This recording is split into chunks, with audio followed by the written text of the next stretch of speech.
Hello, everyone, and welcome to today's virtual field trip, Sharks, Research and Conservation with the Ocean First Institute and EarthEcho International.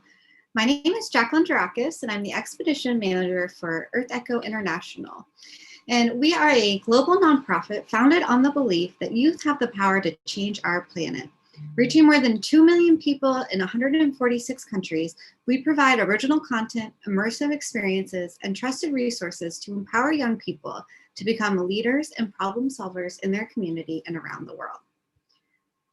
We're excited to have you here today for our virtual field trip, and you can interact with our guest host, Dr. Mikki McComb-Kobza, by asking questions. So you can enter those questions throughout today's event, either in the YouTube chat or in the Zoom Q&A feature, and we will make sure to get to as many questions as we can. And today, I'm so excited to introduce you to the Executive Director and Chief Scientist of the Ocean First Institute, Dr. Mikki. She's really awesome. We're so happy to have you here today. And go ahead and take it away. All right, that sounds great.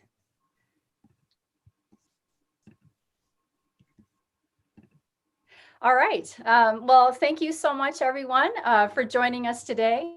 My name is Dr. Mikki McComb-Kobza, and I'm the Executive Director and Chief Scientist of Ocean First Institute. And I'm here today. Thank you very much for the invitation, EarthEcho International. I'm so excited to be here to talk about shark research and conservation.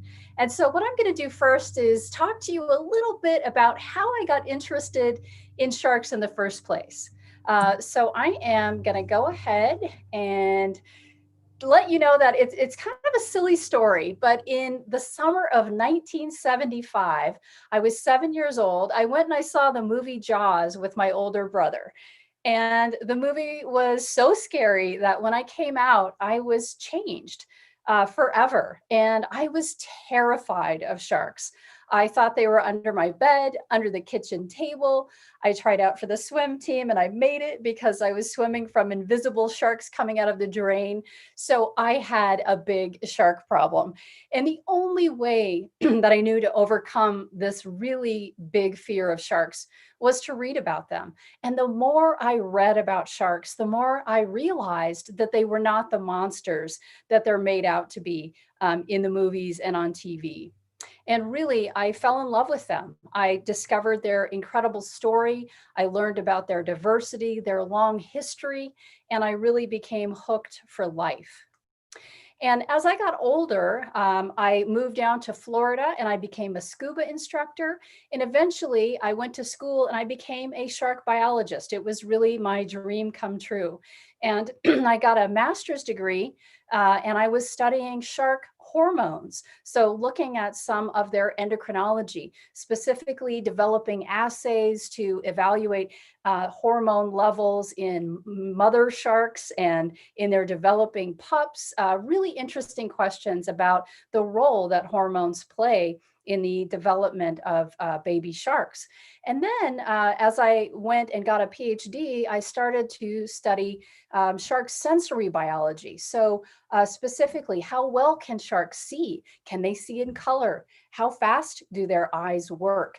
I was also really interested in their sensory combination. So how do their eyes work with other sensory systems? And so I was able to travel the world asking questions with other researchers and learning more and more about sharks. So it's been an incredible journey for me to go from a scared kid in Colorado to be able to work with amazing collaborators, really unraveling some of the mysteries about these incredible animals. And so we really do have a complicated relationship with sharks. You know, I am a person who was impacted by Jaws, and we still have these movies today, Sharknado, The Shallows. If you look at the lineup on Shark Week sometimes, you'll see movies that really promote a fear of sharks, unfortunately. And so that still is pervasive. And I think we have an innate fear of sharks. And so really the challenge is, how do we retrain ourselves to understand the truth about these animals and what they're really like? So one thing that we do know is that sharks are incredibly valuable. and they're valuable in a monetary sense. So as a diver, I hope some of you are divers too. There are a lot of people in the world who love to spend time in the water observing sharks. And so shark ecotourism has become a very important source of money and economic development for areas that have shark populations. And it really drives the choice to protect and conserve shark populations in these areas. And in fact, this activity drove the first economic valuation of a live shark in Palau, and it was positioned at over $1 million per shark.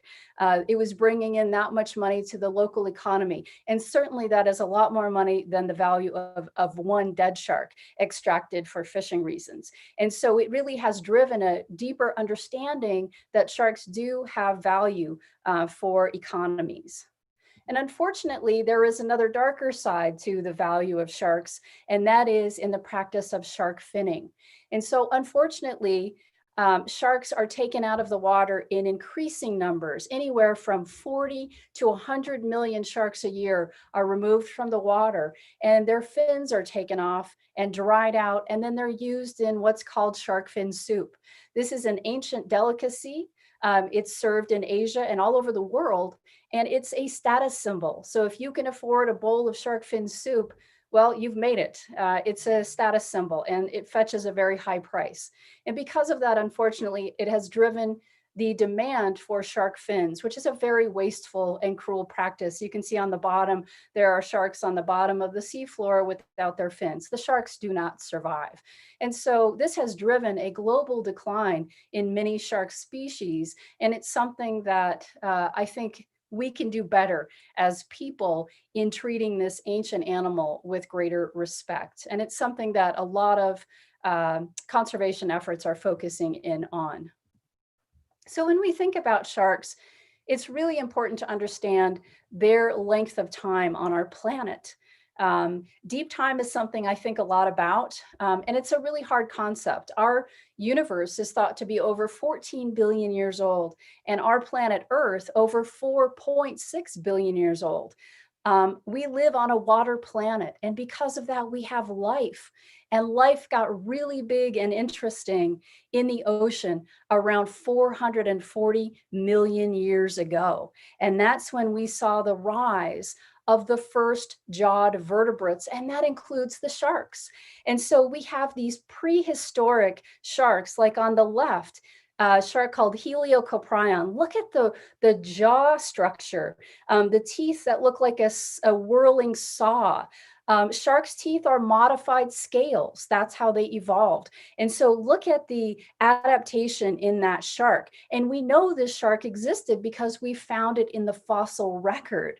So how incredible to know that ancient shark species like Heliocoprion gave rise to many of the sharks we see swimming in the ocean today. And on the right, we have another shark species, an ancient one that looks like it has an ironing board on its back with bristles. And again, the story of sharks is the story of tremendous diversity. And remember, these sharks were in existence way before the time of the dinosaurs, which we think of as ancient creatures. Dinosaurs evolved around 200 million years ago. And we know that they blinked out around 65 million years ago with a large meteor impact. But who was here swimming in the ocean at the time? The sharks. So sharks have lived through 5 mass extinction events, including the one that took out the dinosaurs. So the story of the shark is a story of true survival. And they have radiated and diversified into an amazing group with over 500 different species swimming in the ocean today. And as biologists, we use the Linnaean classification system to group animals together in groups that have common shared characteristics. And with the sharks, we have classified them into 8 orders, 8 different groups. And those groups have sharks grouped together by their same shared characteristics. And that sometimes science changes when we learn more about sharks through genetics and other tools.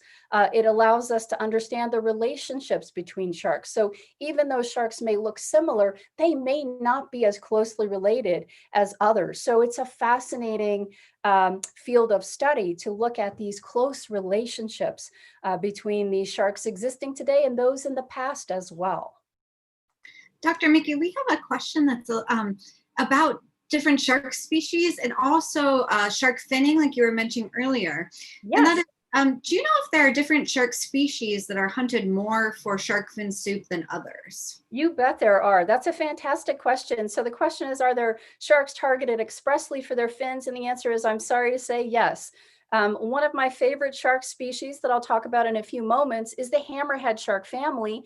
Hammerhead sharks have a very large fin to body ratio. Their fins are big, and because of that, they are targeted. One of the other unfortunate traits of the hammerheads is they school together, sometimes literally in the hundreds. So if you find one, you find many. And so that has been, unfortunately, a very big pressure on hammerhead sharks, as well as whale sharks are often taken for their fins, basking sharks, because again, they have very, very large fins. They're prized in Asian markets for shark fin soup. And then we have sharks like the blue shark, who is a transoceanic swimmer and is also targeted very hard for its fin, as well as the thresher shark, another one with a really long tail. Thank you. Absolutely. Okay, so to swim or not to swim, that is the question. So when we see sharks, we often think of them as swimming in the deep blue ocean, like this blue shark I just mentioned. This is a transoceanic pelagic shark swimming through the ocean all the time. It opens its mouth and it is having oxygenated water flowing over its gills all the time. This shark must continually swim in order to survive. It's called a ram ventilator. That means it's ramming water and it's ventilating its gills at all times. So many sharks are ram ventilators. However, there are other sharks that can lay on the seafloor all day long and have no problem. And an example of that is this nurse shark on the left-hand side. Nurse sharks can actively pump water, oxygenated water over their gills, and they're called buccal pharyngeal pumpers. And that just means mouth throat pumpers. And so they're able to lay on the seafloor, hide in caves, and be really elusive. And sometimes they'll even stay on the same reef for long periods of times, and we call that a residential shark. So that's really interesting to see the differences in the movement of sharks can really infer differences in their life ecology. So shark reproduction is such a fascinating thing, and I could go on and on about this, but just for you to know, if you don't know, sharks have diverse reproductive capacities and different traits. So some sharks, and this is the ancient sense, or ancient form, is they'll lay eggs. And so on the left, you see a horn shark holding what looks like a corkscrew. That's actually a shark egg. So there's a baby shark developing inside that egg. The egg will hatch out and the shark will swim off. There's no real maternal care in sharks. But then other sharks will give birth to live young, which is absolutely amazing. And so the sand tiger shark on the right is just one of those sharks. And so we'll see sharks that have eggs on the inside that hatch and they'll give birth to live young. We see some sharks that have an umbilical cord and a placenta, which is very similar to the mammalian condition. So direct exchange between the developing shark and the mother. It's incredible. And then we see very strange ways that the females will feed the developing pups inside. Some of them will secrete uterine milk to feed the babies. Others will keep ovulating eggs, and the babies will eat the egg yolks as a form of nutrition. And in the most extreme case, we see some baby sharks eating other sharks inside the womb. It's called intrauterine cannibalism. And it sounds awful, I know it does, but it's a way for nature to produce the largest, strongest baby shark that once it's born will have the best chance at survival. Okay, so when researchers have research questions that they're developing. They're trying to answer something very specific, and they use very different tools depending on the questions they're asking, and the methods in which they can get at these answers. And so I want to share a research project that I did with my old advisor down at Florida Atlantic University on sharks' sense called the electrosense. So sharks can detect living things underwater. You really can't hide from a shark. They're just so good. And so we wanted to know how closely can sharks detect this weak electric field underwater. So we used a battery to generate an electric field to see what the sharks would do. So I'm going to show you this video. Have devised an experiment to see what sense the hammerhead is using when taste, smell, touch, sight, and hearing just aren't enough. Might they be able to detect that electric field?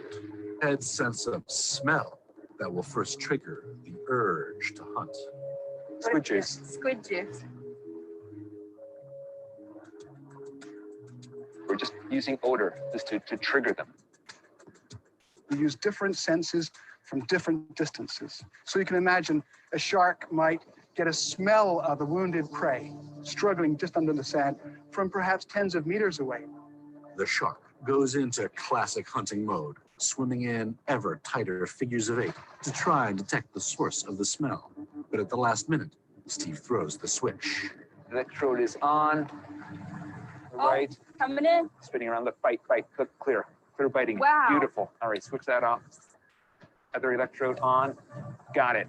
Look at that. Spinning right around. Nice. Multiple repeated bites. That is very clear. Hey, that looks good. Score. Woo! Well done. All right.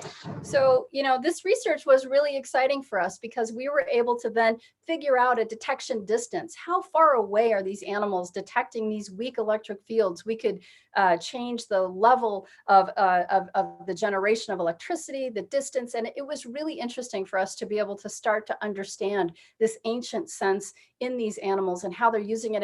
And there are ideas out there now that perhaps sharks use that sense to help them navigate the Earth's magnetic lines when they have these large-scale, long-term migrations across the ocean basins. So truly extraordinary research that is helping us understand how the sharks are navigating their world. And, unfortunately now we are seeing, and, just the short time that I've been researching sharks, there are more than 30% of them that are endangered, they're threatened, vulnerable to extinction or near threatened. And so that's a pretty large number of the shark species.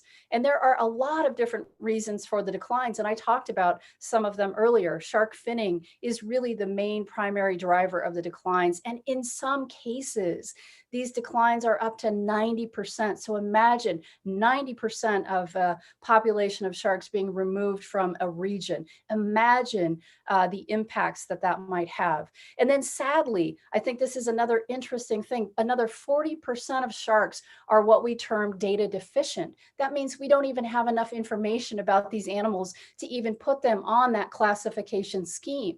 So we need more shark biologists. We need more people who care about the ocean and sharks. We need more people out there collecting this very important data, because at the end of the day, a healthy ocean requires these predators to maintain ecosystem balance. And that includes the balance for us people. We rely on the ocean every single day for our oxygen, our food, and for the climate. So having a healthy ocean is vital for all of us.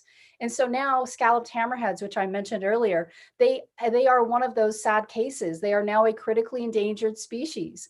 And in the Eastern tropical Pacific, those declines are up to 90% in the last 15 years, which is truly staggering. And so I had the fortune of working with a group called Mission Tiburon in the southern western part of Costa Rica in a beautiful place called Gulf El Dulce. And my colleagues there saw baby hammerhead sharks in great number in this bay, and they started to see the fishermen were using them as bait. Why? Because they didn't realize that these were critically endangered species. So they started a research program to tag and track these little sharks to see where are they going? How are they using the habitat? And so what you'll see here is I'm there with Andreas Lopez from Mission Tiburon, and we just tagged this little tiny hammerhead shark. This is a small young of the year and I'm putting it back in the water and I'm holding it because I want to make sure the shark is strong and is going to be all right after we tag it. So I'll hold on to its head, gently move it through the water, make sure water's going over the gills, and then boom, they will explode and take off on their own. And that's what you want. You want the sharks to swim off strong on their own. And I'm happy to say that in 2018, the Costa Rican president, based on my colleague's work, said that Gulf Dulce was the world's first hammerhead shark sanctuary, an area of protection, a hope spot for these animals to be able to reproduce and survive and thrive.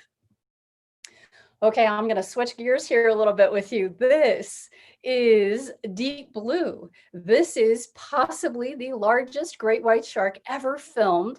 And this is off the Baja coast of Mexico in an island called Guadalupe. And as she swims by, take a look at how big she is. So great white shark females are bigger than males typically, and they can grow to 22 feet. That's how big they can get. And when she turns the corner here, look at her belly. She is not only long, but she is wide. She's got girth. She might be pregnant. If she is, she can have 5 to 7 shark babies inside of her at one time. And each baby is as big as me. So imagine how big her belly would be. So that was a question that I was asked. I was invited to come out to Guadalupe and try to measure how big the sharks are because we really don't know. And so they said, Mikki, you can come out, but you can't touch the sharks. So I started to do a little research and found a method called twin laser photogrammetry. And it's something that's used in the terrestrial biology, and it's also used underwater. And the idea is pretty simple. If you have 2 lasers that are parallel and they're set a known distance apart, you can put a camera in the middle and shine those laser lights onto the animal as it swims by. And then what you can do is, since you know the distance between the 2 dots, you can use computer software to figure out the total length of the shark. So it worked. It was incredible. We were able during that trip of about a week and a half, we measured, I think, 12 or 13 different sharks. And it was really a trip of a lifetime for me to be able to spend that much time underwater with great white sharks. It was incredible. The visibility was great. And we saw behaviors, males and females, all kinds of things that were just extraordinary. And so now I've been switching gears slightly, and I'm working in the North Atlantic, and we are trying to look at the presence and identify white sharks. And we're doing that using different tools. And one of the tools that we've been using is called a BRUV. It's a baited remote underwater video camera. So we put a camera, a GoPro camera, down, and we have bait with it. And so the idea is that the sharks are attracted to the bait and they come in, and then we can start to really get some information. So this is a student who was on the last trip that I was on to Nova Scotia just a few weeks ago, and he's deploying our bait with the 2 cameras on it. We have one facing forward and one facing backwards. And this is what it looks like. So this is footage from an expedition from just a few weeks ago. And you can see the water's pretty green, and there's a beautiful female swimming right in. And she was very interested in the bait. She wanted to see what was going on. There was odor in the water. There was sound coming from the cage's movement. And she was banging around and very interested. And what I found really intriguing is she would stay for a few minutes, and we would see her circling on both cameras, and then she would disappear for 5 or 6 minutes, and then she would come back. So she was very curious. And you can see she's got some scratches on her head. That's telling us she's probably having some encounters with seals. And so she's starting to switch her food preference from fish to bigger mammals. So there's all kinds of things that we're learning from being able to see these animals up close and just see behaviors, even if just for a few moments. And we hope to be able to create a database that identifies individuals. So that's one of our goals. In addition to, learning about how many sharks come in, how long it takes before they come in, it gives us an estimation of the abundance of animals in an area. If you get a lot of sharks quickly or a few sharks after 18 deployments, you start to get an understanding of what you're looking at there. All right, so I'm going to share a little video with you, but before I do that, I want to kind of set this up a little. So I was out with OCEARCH, which is a nonprofit organization, and their mission is to bring as many researchers together as possible when they capture these great white sharks in order to maximize the amount of data that's collected. So if you're going to have the opportunity to bring up a huge apex predator like this great white shark, you really want to maximize the amount of information that is collected. And so the science team includes 21 different research institutions with 35 researchers all working on these animals. So when they come up, it's almost like a NASCAR pit crew runs out to get next to the shark to collect things like blood samples for stress and reproductive studies, microbiology off of the teeth, swabs of bacteria. There is ultrasounds that are done to look at the internal structures. There are studies on the eyes. There are all kinds of studies with different tag technologies to be able to track the movements of these animals. And so it really is an incredible opportunity for so many scientists to get data. So I'm going to play a video of this last trip that I was just on. We're here in beautiful Cape Red, where the conditions were perfect when we first came out. The water's calm, the guys have their rigs out, and we're hopeful that we'll get a shark very soon. So within hours of starting fishing here in Nova Scotia 2020, we got our first shark. It was a big, beautiful male. Came on board 13.5 feet long, about 1,400 pounds. We were able to measure him, put it in an acoustic tag, take parasites, take blood, and of course put our satellite tags on him before he left.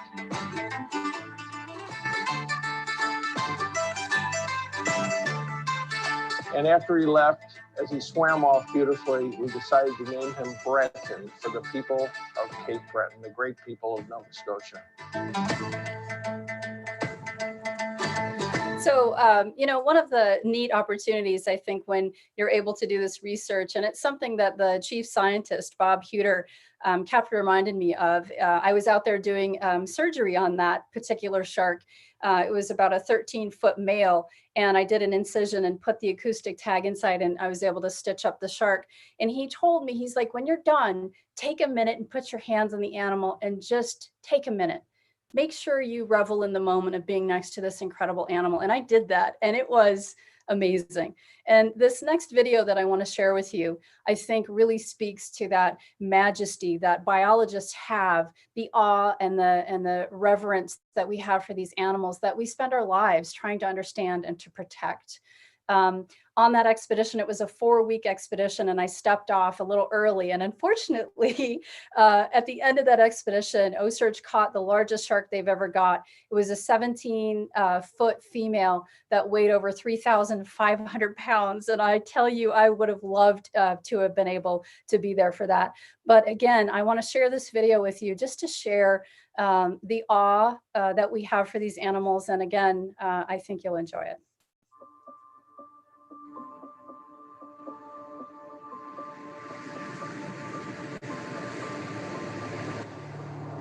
When you handle an animal of this size, they'll hit you in a completely different way from an emotional standpoint.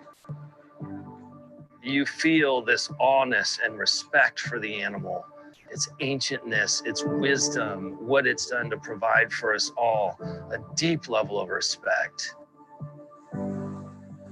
This is what the body and the makeup of a fully mature female white shark looks like. Likely around a 50-year-old fish, well over 3,000 pounds. She's probably had 15 reproductive cycles, which means she's had maybe up to 100 babies. And some of those babies now are, you know, old enough to be making babies and they're sexually mature. So she would be, you know, a proper and true matriarch of the ocean, a grandmother of sharks. For the scientists, it adds a whole new data set because we don't have a lot of samples from animals of that size. And so they can test the differences in what her blood chemistry looks like to a subadult white shark, or even a smaller mature animal, and certainly juvenile animals. You can look at their organs through an ultrasound because everything is so big and clear. It's different than dealing with a smaller shark.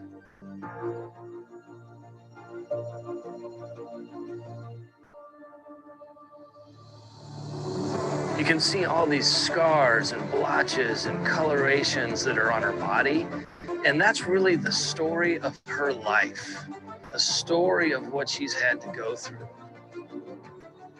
We wanted to give her a name that reflected her ancientness and her awesomeness and her wisdom and what she will share with us and what she's doing for our future.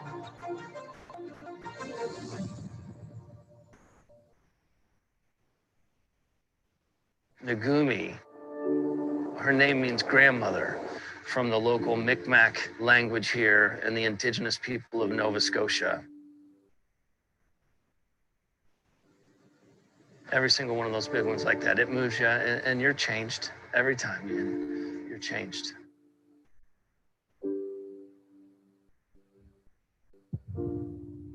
So I'm happy to say that Nagumi, the shark that they were able to tag just a few weeks ago, just resurfaced a few days ago and is by the Bay of Fundy in Nova Scotia. So again, the goal is to be able to do so many things with this data, but to really be able to understand where these sharks are moving is opening up a whole new universe of understanding for us. And there was another shark that was caught last year on the expedition named Unamaki. She went all the way from Nova Scotia to Louisiana to Nova Scotia again in less than 1 year. She's now on the move again. She just pinged yesterday. And she's by Bermuda, in the Bermuda Triangle. So again, a whole new universe of information is opening up for us on these animals, on where they're moving, why perhaps they're moving. We're starting to really learn more and ask better questions about them. So I'll leave you with this, that sharks are critical to a healthy ocean. And I hope this story that I've been able to share with you inspires you to care more about the fate of sharks, and to support the research and those that are really fighting on the front lines to keep sharks in the ocean where they belong. Because at the end of the day, if we have a healthy ocean, that directly benefits us. So I'm going to stop sharing my screen and I'll take your questions. Great. So we have some questions coming in, and we have a 5th grader, Ethan, and he would like to know, is there a possibility that shark species could still be discovered? Yes, that is absolutely possible. So when I first started researching sharks, there were 474 different species. Now there are 509, and we keep discovering more species all the time. There is one person, he's called the Lost Shark Guy. He goes out and he discovers new species in fish markets and out in the ocean, and has really helped us push the envelope in describing some new species. So there is so much we still don't know. That's why we need more biologists and people like you that will become the biologists of tomorrow. Excellent. Great question. And we also have another 5th grader named Rara, and she would like to know, how do sharks go extinct? So if she says, I mean, they live underwater, so what is so dangerous to sharks underwater? Really, it's people. Sharks have a people problem. That's really what it is.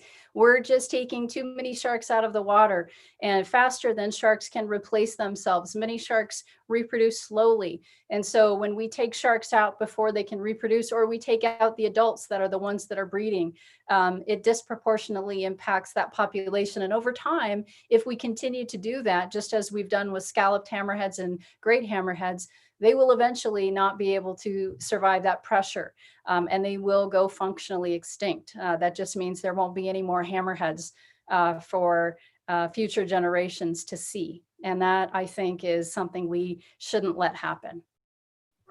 Agreed. So this kind of goes along. We have actually a resident birthday boy has a question for us, for you, Dr. Mikki.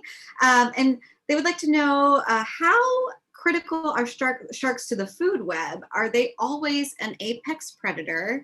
And he is in 4th grade. Yeah, well, that's a wonderful question, and happy birthday to you, my friend.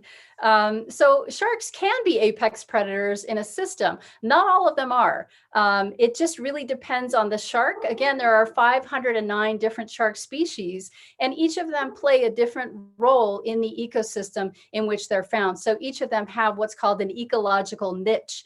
So they fit into a very specific part of that ecosystem. And some of those would include being an apex predator, like the one behind me here, the great white shark. Whereas you might have another smaller shark species, which is not that much of an apex predator. So it's really important to notice that diversity. And again, to really understand that a functioning ecosystem requires a diversity of species, a whole suite of them. Excellent. So we have a question from Ryan, and she would like to know, is it known whether sharks have allergies to the prey that they eat? What happens if they ingest something that they shouldn't eat, such as metal or plastic? Yeah, that's a great question. I don't really know the answer about allergies. I've never really considered that. So that's an interesting question. I do know, unfortunately, many sharks, including tiger sharks especially, do ingest many materials that they probably shouldn't. And that includes things like cameras, water bottles, bottles of wine. There was even a whole suit of armor that was ingested by a tiger shark, and cannonballs. So it does happen. Now, some sharks have the ability, this is going to sound strange, to regurgitate. They can invert their stomachs and get rid of these things, and their stomach doesn't get caught on their teeth and it can go back down. It's not very common, probably not something that happens often. And we are seeing that sharks are not immune to the effects of plastic pollution. In fact, there is a study on the OCEARCH expedition about just that thing. So, we don't know. We don't know the long-term effects of them ingesting these foreign materials that really shouldn't be in the ocean in the first place. Right. Thank you so much. So we did have a question coming in from Aiden that talks a little bit about prey and food. And he would like to know, do sharks tend to try to stick with one food type that they know? Or if they aim for any type of prey using the senses that they may detect? So I think that question popped up when you were talking about your research with the bonnet heads. Yes. Well, so some sharks are generalists. That means they eat a variety of things. They might be eating crabs. They might be eating fish. They might be eating turtles or crabs, something like that. But then you also have some sharks that are specialists, and they'll only eat a very narrow range of things, perhaps seals or sea lions, as great white sharks become adults. So there are really two different ways that an animal will go. They can be generalists and eat a lot of things, or they can be specialists. So you can imagine, if you're a specialist and your food goes away, you're in trouble. If you're a generalist, you can adapt to changing conditions. And so this is very important in terms of climate change. And we're seeing fish moving poleward. We're seeing the predators of those fish moving poleward. So we're seeing all kinds of changes. And it may not seem like a lot, a degree or two here or there. It changes the migration and movement of these animals. And it has a cascading impact to have those predators following that prey into these new areas. Very interesting. So we have a question from Asher and Haven, and they are 5 years old, and they would like to know, what was the rod sticking down the shark's mouth when you removed them from the water, and how did you get that out before you released the shark? Yeah, that's a wonderful question. And that is put into the shark's mouth because great white sharks are ram ventilators. You guys know what that means. They have to continually swim to survive. So if we pull them out of the water, even for a minute, we have to flush water over their gills, seawater over their gills. And that's exactly what we do. So we are ventilating water over those gills to keep that shark oxygenated, safe. It's like putting a little mask. If you were in an ambulance, we would be putting a little air mask on you. That's what we're doing for the sharks. And then when the sharks are all ready to go, and when they start to get ready and we lower the platform into the water, we'll gently take that tube right out of their mouth. And that's when they start to find their way and swim right off the platform back into the ocean where they belong. Awesome. Thank you so much for sharing that with us. So we did have a question. I think Lucas here is going to test your shark knowledge in terms of classification.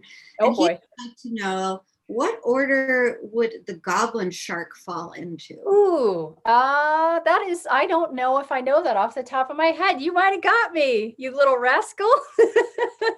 I don't know either, so he stumped me too. Yeah, you got me. I can follow up and let you know what that is, but you got me on the spot, mister. Good job.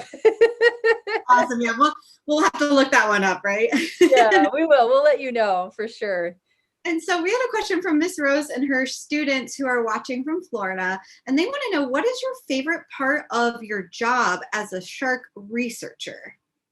Well, I would have to say being in the field and, being underwater, swimming with sharks is probably my happiest place.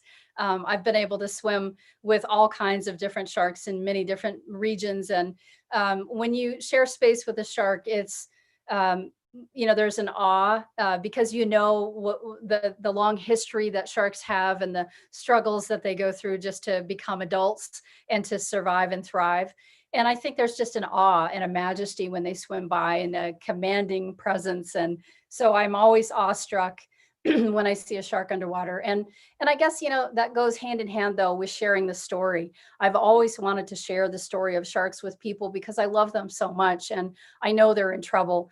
And I know that if people knew the true story about them, things would be different. Things can be different for them. And that's why I love doing things just like this. It makes my day to be able to share the story and hopefully inspire some of you to care a little bit deeper about sharks. Definitely think you're doing that today. So Mikki would like to know, is it possible that the hammerhead shark has a stronger electrosensory capability than other shark species, since they're adapted to looking and hunting for their prey on the ocean floor? Yeah, that's a great question. And my advisor, Steve Kajura, actually tested that very question. And so what he found is that hammerhead sharks, they have the large, broad head called a cephalofoil. And his tests showed that hammerheads aren't really more sensitive with their electrosensory system than other sharks, like a great white.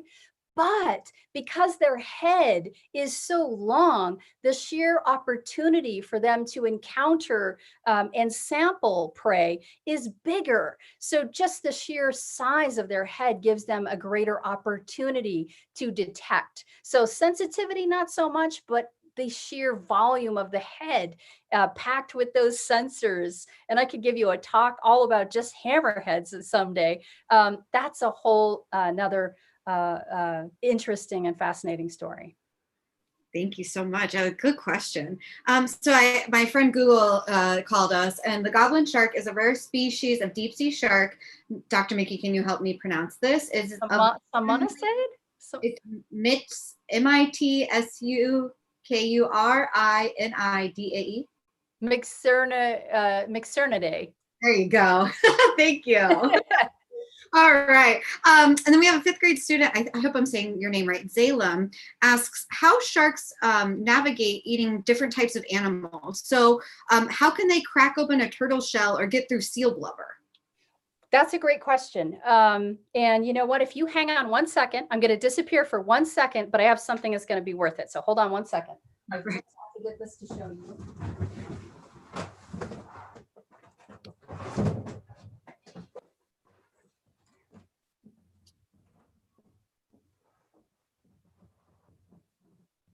Guys, I think this is going to be really good if Dr. Mikki went off to get a prop. So we'll just hang out for a minute. She'll be back with her shark prop. Okay, sorry, I'm back.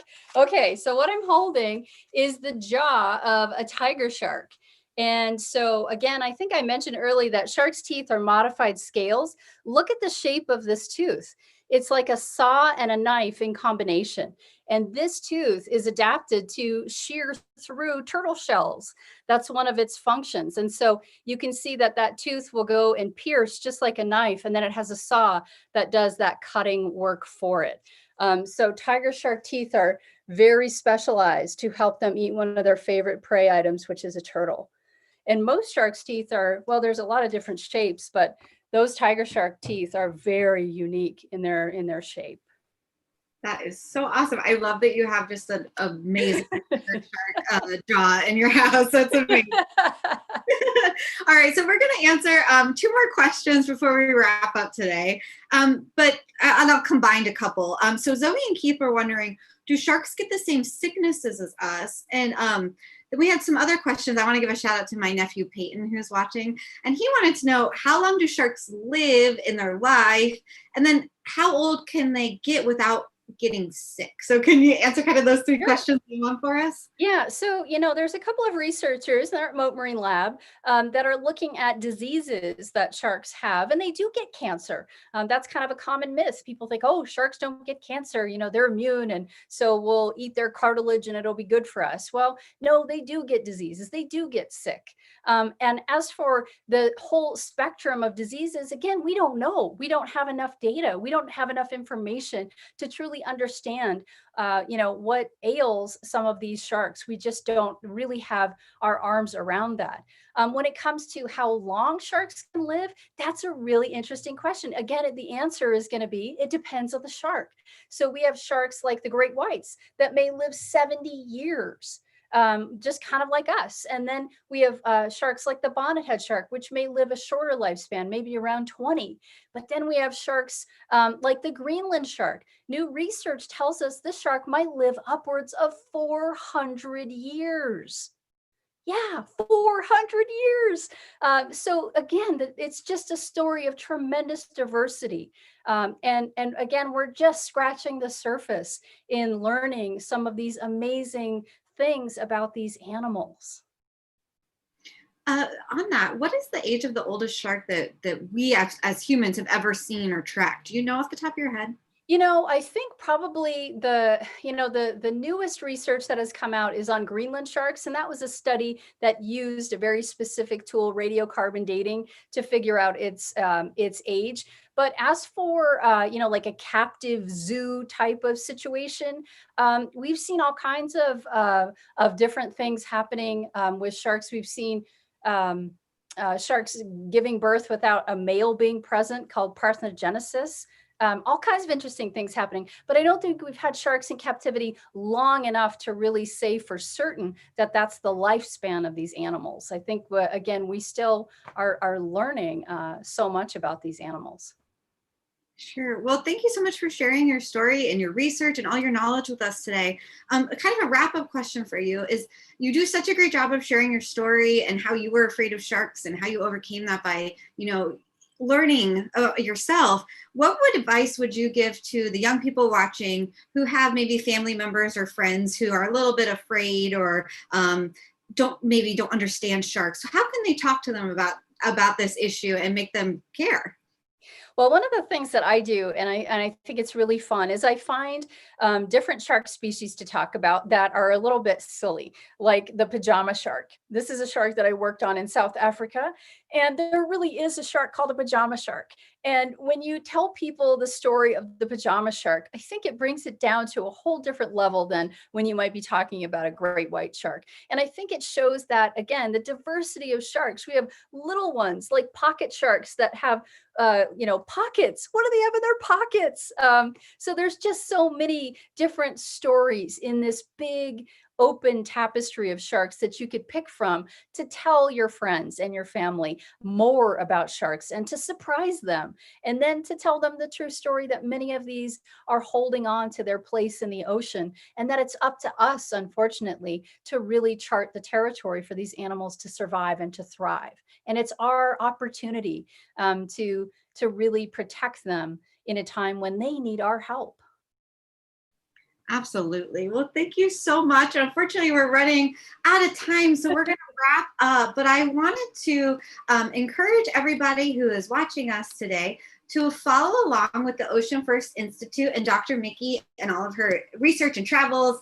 So they were kind enough to give us their social media information. So make sure you follow them and check out their YouTube channel. And then, of course, we want to encourage you to follow along with EarthEcho International and our exciting events that we have coming up, including more virtual events just like this one. So thank you all so much for joining us today. We hope you learned something, and stay safe, keep exploring, and we'll see you next time. Thank you.